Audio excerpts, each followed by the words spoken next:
বুঝতে হবে, যত দূর পর্যন্ত মাইকের আওয়াজ যায়, প্রতিটি মুসলমান নারী আর পুরুষকে এই কথা খুব গভীরভাবে লক্ষ্য করা দরকার। ভালো বলতে কোন কাজ, মন্দ বলতে কোন কাজ। আমার দৃষ্টিতে যেটা ভালো সেটাই ভালো হতে হবে এমনটি না, আমার দৃষ্টিতে যেটা মন্দ সেটাই মন্দ হতে হবে এমনটি না। বিষয়টাকে বুঝাবার জন্য বলি, খুব ভালো করে বুঝবেন। আমাদের বন্ধুরা, আমার দেশের ভিতরে সরকারের যত আইন আছে, এই আমার দেশের আইন এবং ইন্ডিয়ার আইন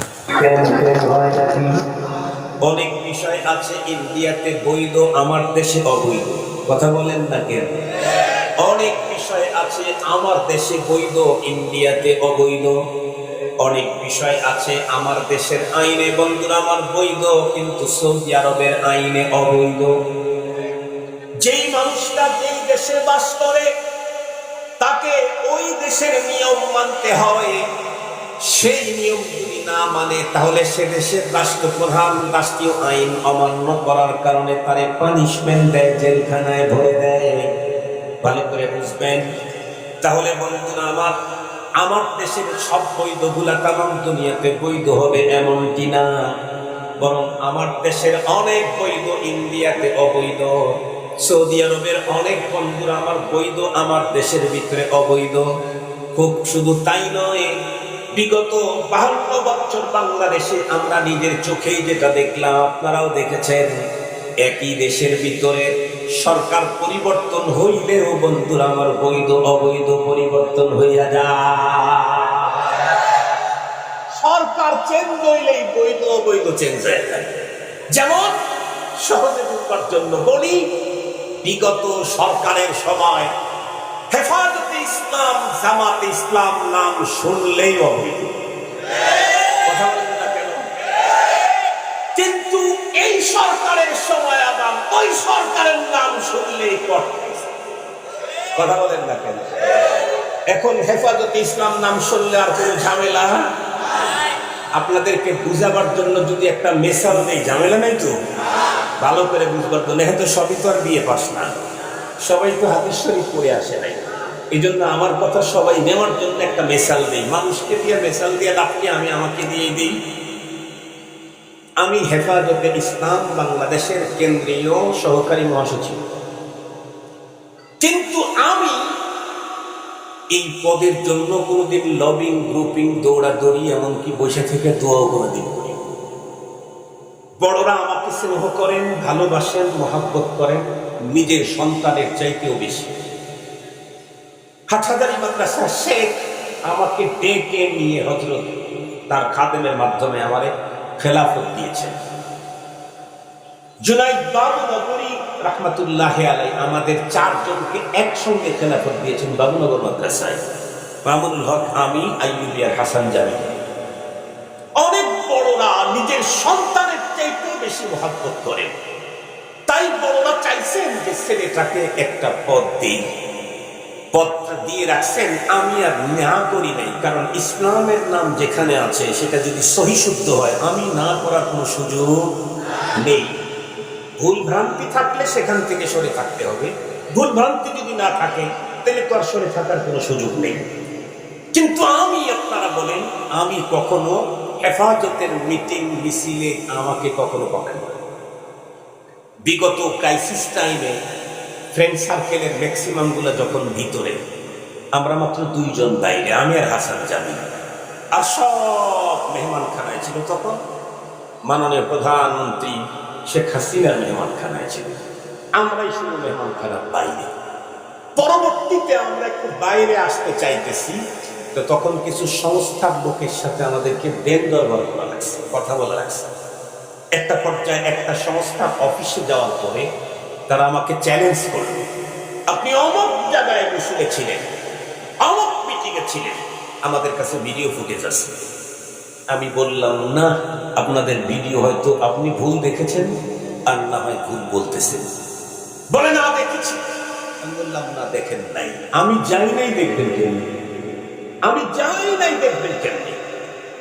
আমি বলতেছিলাম যে আমি যে সক্রিয় মিটিং মিছিল করছি এমন কিনা, বড়রা যে পদ দিয়েছেন সেই পদকে আমি মুহাব্বতের সাথে গ্রহণ করেছি, তবে আমি আমার রাসূলের উপরই চলতাম এবং আমার জায়গা থেকে তাদেরকে সহযোগিতা করতাম। সেই সময় হেফাজত করি, এই অপরাধের কারণে আমার এলাকার কিছু মানুষ আমার বাড়িতে পড়ায় দিতে চাইছে। সেই সময় অফিস আদালত কোনো জায়গায় গেলে যদি বলতো হেফাজতের নেতা, তাইলেই কিন্তু হবে। সেই হেফাজতের নেতা এখনো আছে, শুধু 24 চলে গেছে, 25 আসছে, শুধু 36 জুলাই পার হয়েছে। এরপরেই আগে হেফাজত নাম শুনলেই প্রশাসনের লোকেরা রেডি হতো এনক্যাপ দেওয়ার জন্য, এখন অফিসে গিয়ে হেফাজত বললে চেয়ার থেকে দাঁড়ায় সম্মান দেওয়ার জন্য। কথা সহি না গলত? কথা সত্য না অসত্য? একই দেশে একই জিনিস, কখনো বৈধ কখনো। বিগত সরকারের সময় ছিল অমুক দল নিষিদ্ধ অবৈধ, এখন বলেন তো দেখি তারাই নিষিদ্ধ অবৈধ। আবার সময় চেঞ্জ হলে হয়তো বা আরো কিছু হতে পারে এবং হবেই। আল্লাহ আমরা জীবনে শুরুবেলায় জীবনে পড়েছি আল্লাহ। তাহলে বুঝা গেল বৈধ আর অবৈধ আমি যেটা বলবো সেটা না, বরং এই দেশের বৈধ অবৈধ গভর্নমেন্ট যেটা বলবে সেটা। রাষ্ট্র যদি একটাকে বৈধ বলে সেটাই বৈধ, সেটা করলে আপনার ঝামেলা নাই। রাষ্ট্র আর একটাকে অবৈধ বলেছে সেটাই অবৈধ, সেটা করলেই আপনার পানিশমেন্ট। মনে রাখতে হবে আল্লাহর কাছে তার আদালতে জীবনের সকল কর্মের প্রাপ্তি যখন আমরা নেব, তখন বৈধ আর অবৈধ রাষ্ট্র যেটা বলছে সেটা না, নেতায় যেটা বলছে সেটা না, আমার বিবেক যেটা বলছে সেটা না, কি বলে আমেরিকা যেটা বলছে সেটা না, দাদারা যেটা বলছে সেটা না, জাতিসংঘ যেটা বলছে সেটা না, বরং তখন বৈধ আর অবৈধ আল্লাহ যেটা বৈধ বলছেন সেটাই বৈধ, আল্লাহ যেটা অবৈধ বলেছেন সেটাই অবৈধ। খুব ভালো করে বুঝবেন, সঙ্গত কারণে রব্বুল আলামিন যেই কাজগুলিকে ভালো বলেছেন সেই কাজগুলা চিরকাল পর্যন্ত ভালো। আল্লাহ পাক যেগুলাকে মন্দ বলেছেন তামাম দুনিয়া মিলে সেটাকে ভালো বললেও ভালো হওয়ার সম্ভাবনা না। এ কারণেই আমি যদি পরপারে আল্লাহ পাকের আদালতে আমার জীবনের সকল কর্মের পুরা প্রতিদানটা আমি যেদিন পেয়ে যাব, সেদিন যদি আমি নিজেকে আনন্দিত পেতে চাই, বলুন তো দেখি ভালো কাজ বেশি করতে হবে নাকি মন্দ কাজ বেশি করতে হবে? নিঃসন্দেহে ভালো কাজ। ভালো বলতে কোনটা? আমার নেতা যেটা বলছে না না, আমার পীর যেটা বলছে না না, আমার সমাজ যেটা বলছে না না, সুশীল সমাজ যেটা বলছে না না, কবিরা যেটা বলছে না না, মডেলটা যেটা বলছে না, ওপারের দাদারা কি বলছে সেটাও না, 7 সমুদ্রের 13 নদীর ওই পারে সাদা চামড়াওয়ালারা যেটা বলছে সেটাও না, বরং ইসলাম যেটাকে ভালো বলেছেন সেটাই ভালো, ইসলাম যেটাকে মন্দ বলেছেন সেটাই মন্দ। ইসলাম সুদ আর ঘুষকে মন্দ বলেছেন, কিয়ামত পর্যন্ত সুদ আর ঘুষ তামাম দুনিয়ার মানুষ ভালো বললেও 1 সেকেন্ডের জন্য তা কখনো ভালো হতে পারে না।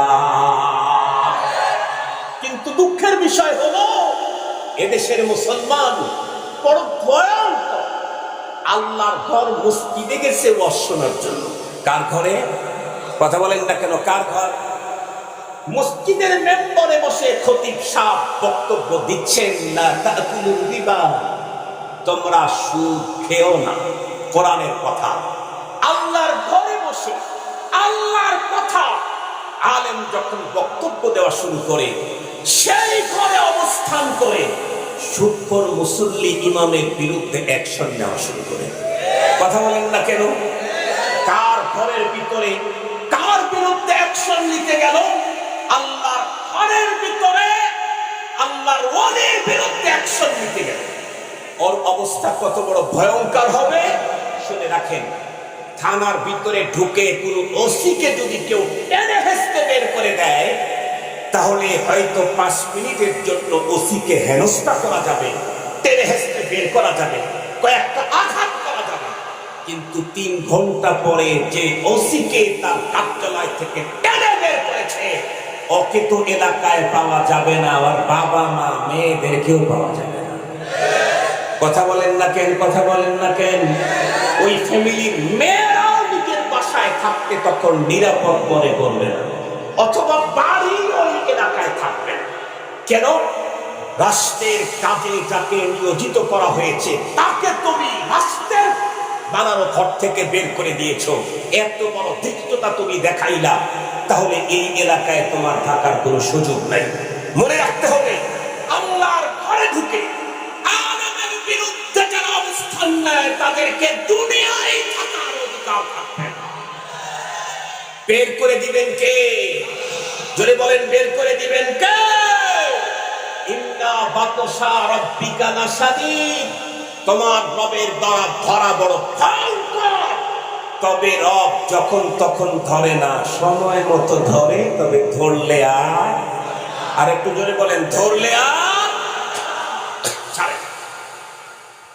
মুসলমান ভাইরা আমার খুব ভালো করে বুঝবেন, বলতেছিলাম আল্লাহ পাক কোরআনে হাকিমের সূরা আলে ইমরানের 125-185 নম্বর আয়াতে কারিমাতে 4 মেসেজ দিয়েছেন।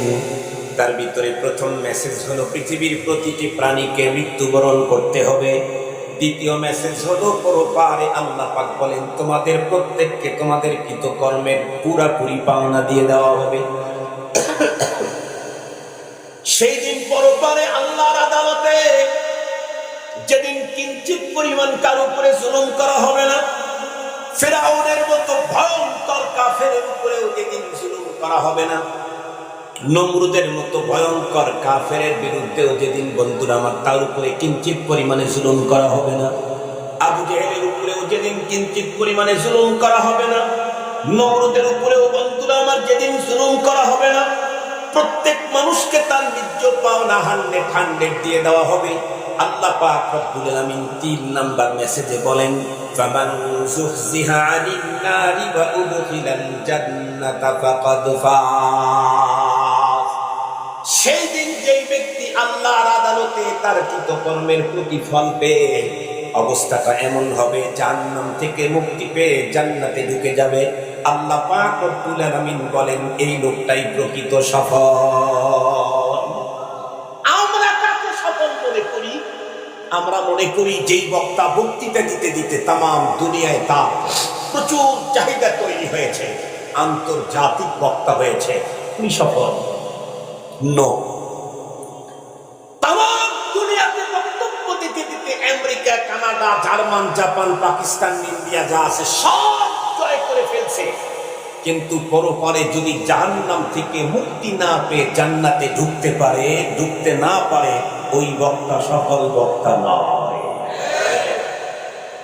খুব ভালো করে বুঝবেন, কোন একজন কারি এমন উন্নত তিলাওয়াত করে যার তিলাওয়াতের কারণে তামাম দুনিয়া তাকে কোটি কোটি টাকা অফার করে নিয়ে যায়, আমরা মনে করি ইনি হলেন সফল কারি। না না না, প্রকৃত সফল কারি হন বন্ধুরা আমার ওই ব্যক্তি যেই ব্যক্তি পরপারে আল্লাহ পাক রব্বুল আলামিন যখন প্রতিটি মানুষের জীবনের পরিপূর্ণ পাওনা দিয়ে দিবেন, সেই দিন যেই সমস্ত মানুষগুলি জাহান্নাম থেকে মুক্তি পেয়ে আল্লাহর জান্নাতে ঢুকে যাবে তারাই হলো সফল। যেই কারি পরপারে জাহান্নাম থেকে মুক্তি পেয়ে জান্নাতে ঢুকবে সে সফল কারি। যে হাফেজে কোরআন 127 বন্ধুরা আমার রাষ্ট্রের সকল হাফেজদেরকে পিছনে ফেলে রেখে 1 নাম্বার হয়েছে, আমরা মনে করি সেই সফল। এটা বন্ধুরা আমার প্রকৃত সফলতা না, বরং যে হাফেজে কোরআন পরপারে আল্লাহর আদালতে জাহান্নাম থেকে মুক্তি পেয়ে আল্লাহ পাকের জান্নাত জিতে নিবে, সে হবে বন্ধুরা আমার প্রকৃত সফল হাফেজে কোরআন। আমরা তো ওই নেতাকে সফল নেতা মনে করি যে 20 বছর পর্যন্ত তার নেতৃত্বকে ধরে রাখতে পারে, তাকে আমরা সফল নেতা মনে করি। না না না, ওই নেতা সফল নেতা না। সফল নেতা ওই নেতা যেই নেতা পরপারে আল্লাহর আদালতে যখন প্রত্যেকটি মানুষকে তার কৃতকর্মের বন্ধুরা আমার জাযা দেওয়া হবে, সাজা দেওয়া হবে, সেই দিন যেই ব্যক্তি বন্ধুরা আমার জাহান্নাম থেকে মুক্তি পেয়ে আল্লাহ পাকের জান্নাতের ভিতরে ঢুকে যাবে, এই লোকটা বন্ধুরা আমার এই নেতা হবে সফল নেতা। বন্ধুরা আমার সবচেয়ে বড় সফল সাহিত্যিক আর কবি কাকে মনে করি, সবচাইতে বড় গবেষক কাকে মনে করি, সবচাইতে বড় লেখক কাকে মনে করি?